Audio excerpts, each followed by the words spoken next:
Ignite Healthcare Marketing podcast. I am here with one of our new account directors, Katie Gray. Katie might be new to Cardinal, but we've got her on this episode because she is not new to healthcare performance marketing and has a lot of really great insights from some of the prior work she's done, as well as the work that she's done in her short but very valuable time here at Cardinal. So, Katie, welcome to Ignite. Thank you. That was so nice. I'm excited to dig in. I've not even probably talked with you one-on-one about some of these topics. So you bring a really great breadth of experience to Cardinal, coming from an agency that offered both performance marketing, but the brand layer as well. That's something we don't ourselves do here at Cardinal, but we work with a lot of partners to do it, and a lot of our clients need it. I think as performance marketing continues to get squeezed at kind of the cost bottom funnel layer and things get really crowded, this juxtaposition of I need to have brand and I need to have performance, you've got a lot of great insights on it. So that's where we're going to go with our conversation today. I want to open up. I think it's always good to just kind of discuss why this matters. And I know you're a firm believer that performance and brand don't exist in silos. That's your background and your level of expertise. Why do you think groups, clients, marketers tend to kind of over rely on performance? Or why does that seem to always be like the thing we're talking about, even though it's not the only thing that matters? Sure. Yeah. Performance feels safer. You can see the clicks, the conversions, the ROI, and that makes it easy to justify to your CFO who loves those numbers. And, to add to that, you've got your quarterly patient volume goals that are knocking on the door, and these short-term tactics become almost irresistible. But brand is a bit trickier. The payoff often appears beyond the quarter's end, so it feels expensive when the budget is tight. And the reality is that performance drives today, but brand secures the future. Yeah. Yeah. And I think that's a great point. It's like a little bit addictive, this dollars in, dollars out of the machine. Yeah.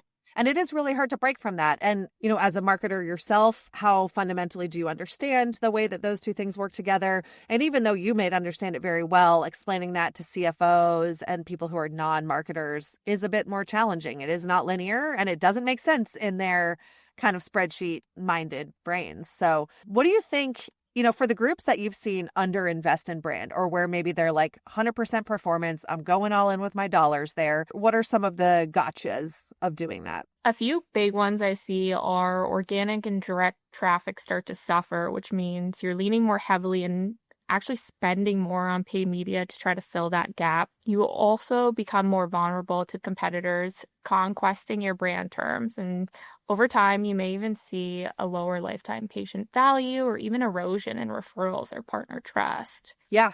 And I think having something specific to say, right? So at the bottom of the funnel, it's really hard to differentiate. You get 30-character headline and a little description, and only if they click to your site do you get this expanded opportunity to say something bigger to them. And so for them to understand why you're different than the guy right down the road also offering service in X location, it's really hard to do. You've got to, have some layer or ability to share the brand voice. And so speaking of that kind of lower patient lifetime value, rising costs to acquire because you're so overinvested in the bottom of the funnel, can you give us an example where you've either seen that happen, the kind of overinvestment in performance, or where maybe even performance first didn't go the way that people thought it would? I love when a client can come to me with very specific goals, but if every conversation we're having is about leads and bookings and nothing about the patient experience or the perception, that's a red flag to me.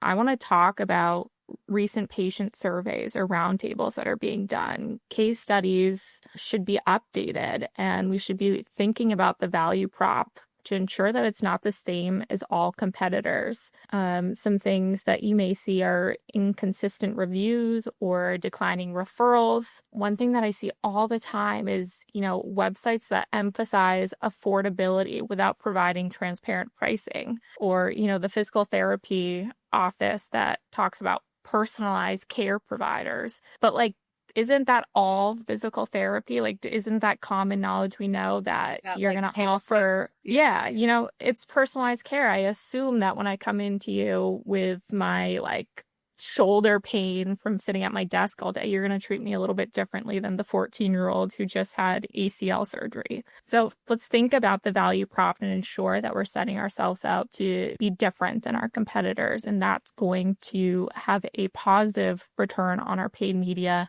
or other digital investments that we're making. And I think just to take a half step back and really define this for the people listening, when we talk about performance and brand, can you just speak to what brand means to you? I mean, it's not just like, oh, I moved up the funnel and I serve them like a video on Meta, right? And what do you think of, or how do you define like investment in the brand? That's a great question because everybody sees brand marketing a little bit differently. When I think about brand marketing in comparison to performance marketing, I'm talking about customer journey, customer satisfaction. Are we understanding and creating a story that resonates with our audience and makes them trust us more?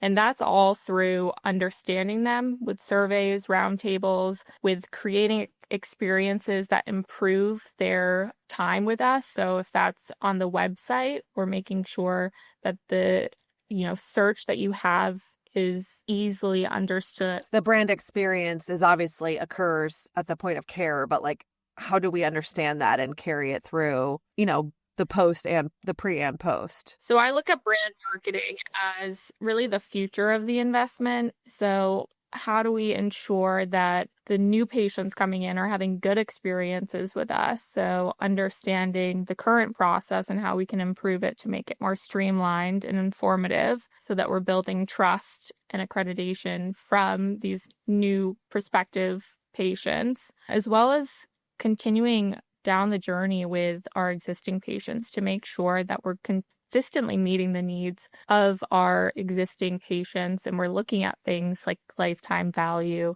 and satisfaction through surveys and roundtables to really identify what opportunities we have to improve, but also what value propositions are things we can talk about for new patient acquisition, because we found that our existing clients really care about those things. So yeah, before you start doing the intersection of brand and performance marketing is amplifying the brand message through performance channels.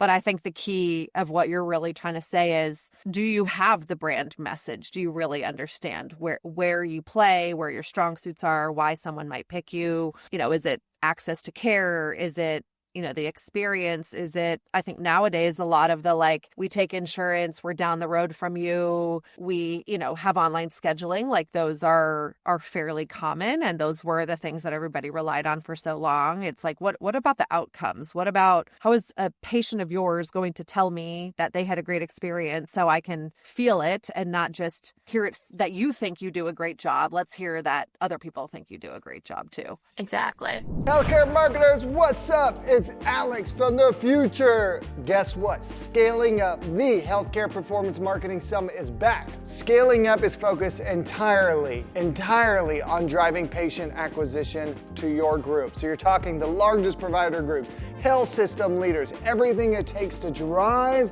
a patient to your practice or health system, from media, BI, analytics, performance creative, SEO, AI, because we've got to have that acronym in there. October 28th and 29th, thousands of healthcare marketers are going to be showing up to this. It's virtual and it is free. That's the best part. Last 2 years, we were charging for it. This year, I want every healthcare marketer to come. We need to connect more patients with care. We all do. We all need to do it together.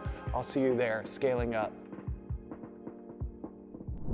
So back to kind of our performance marketing conversation, now that we've really defined brand. If you're looking at the data, you're working with a client, you're like seeing their paid media, a lot of their bottom funnel stuff. What are the signs, the data signs that they're under investing in brand? So one of the signs I see is every conversation is about leads or bookings, nothing about the patient experience or perception.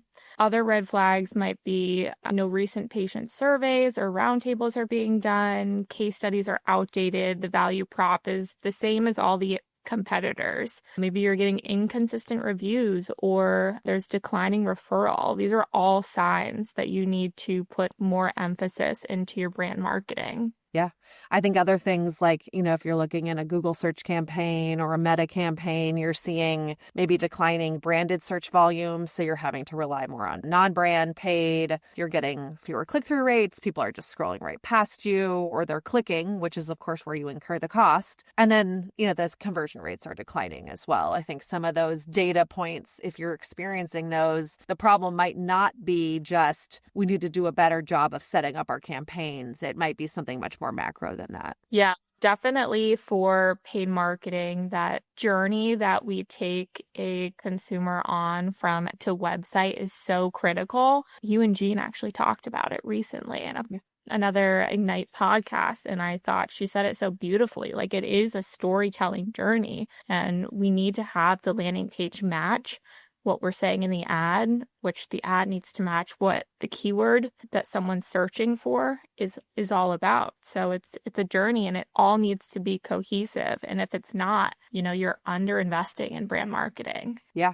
And then I think, most of the marketers will fundamentally get what we're talking about. They will be the ones that see the declining brand search. They'll see brand traffic in Search Console organically going down. They'll see like paid media performance just kind of ticking down and not having the right levers to do anything about it. They know that those are some of the signs. They've got to then bring that to a CFO and say, maybe it's, I don't want to pull back on my performance investment, but I need to bolt something on to make this a more meaningful investment. What would your advice be, if any, on how they could take that type of request to a C-suite and make the ask? And I think you started to say it, like, show the cracks, pull Google Search Console data to highlight the declining brand traffic or point to the stagnant paid media performance, bring in review trends to show the risks that are involved if we don't invest, and then commit to measurement. If you frame brand as a lever, you'll track in organic traffic, ad recall, and conversion rate.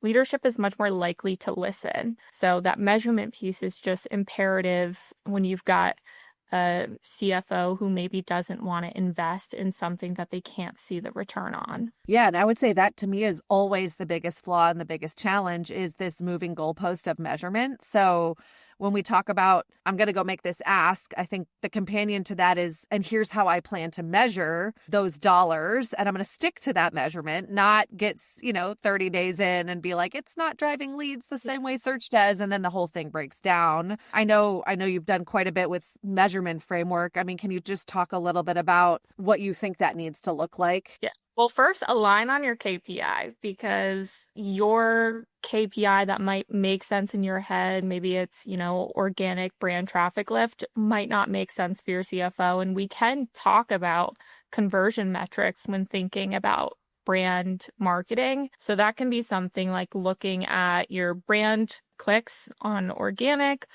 or that can even be conversion metrics. You can look at conversion rates. You can do a survey to better understand your value proposition and update your messaging on your website. Start it out as a 50-50 A/B test. Measure that conversion rate lift, and that's going to give you a sense of how you've been able to increase conversion rate through your brand marketing efforts to really quantify the lift there. Yeah, I think that's a perfect point. It's not we have all brand or no brand. It's like, let's find a use case for it. Let's pick a market. Maybe it's a geo holdout. Maybe it's a ghost bidding situation, something where we're withholding. Does this truly influence the buyer, the consumer, the patient to choose us, have brand preference, find us in ways and convert at higher rates that ultimately still at the end of the day are going to drive more patients at a more efficient cost per new patient, or allow us to scale while staving off diminishing returns. And I think those are, that's the kind of message a CFO is going to love to hear. Yeah, exactly. They want the numbers. Yeah. All right. Time for two more questions. You alluded to some conversations with Jean in the past, and I think that's a great point. I just want to get your quick point of view on it. You've mentioned a lot about like surveys and really understanding what your consumer cares about. That is brand. Brand isn't just running a brand campaign.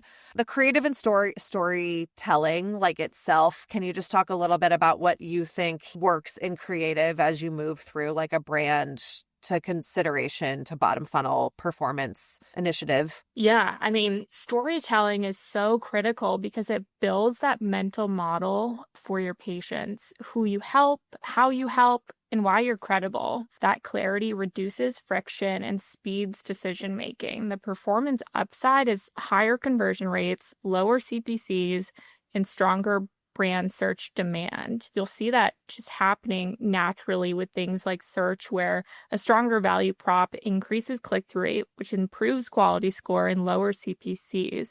So there's such a massive importance to place on the storytelling to make sure that you're bridging the gap of, okay, I need to help the prospective patient understand who I am and how I can help them, but I also want to get them to convert. So there can't be one or the other. It needs to be a cohesive story across the board. Yeah. And I think you and I have seen this in a client that that we've been working on together. The tendency to say, let's launch a brand campaign, get me into, the channels that feel like branded channels, but say the same thing as we've been saying everywhere else. Like that isn't going to work. It's not going to work to say, marry me on the first date, book now, when you're running like a display video or OTT campaign, and that's the first time they've ever seen you. All right, looking ahead, thanks for all the insights there, Katie. Looking ahead to next year, I know it's budgeting season. I'm assuming as we launch this, hopefully Ashley and our team are launching this in budget season. The split, everybody wants to know, like, how much should I be spending where? And we know that that's an art, not a science. But if you kind of had to give someone who's like way over reliant in performance right now some guidelines, where could they start in trying to think of their budget and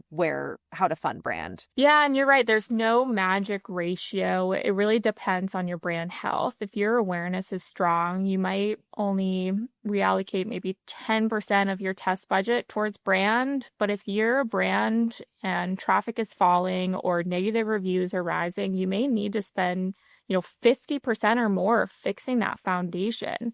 Because if your message is weak, your reviews are poor, your site is frustrating, no amount of paid media performance will offset that. You're just driving up your long-term cost per patient. Yeah, absolutely. I think, there's a tendency to start with 10%, but let's kind of see how that performs and be willing to move more over, or try to do an and, not an or statement. Obviously, that's easier said than done when you're asking for more budget.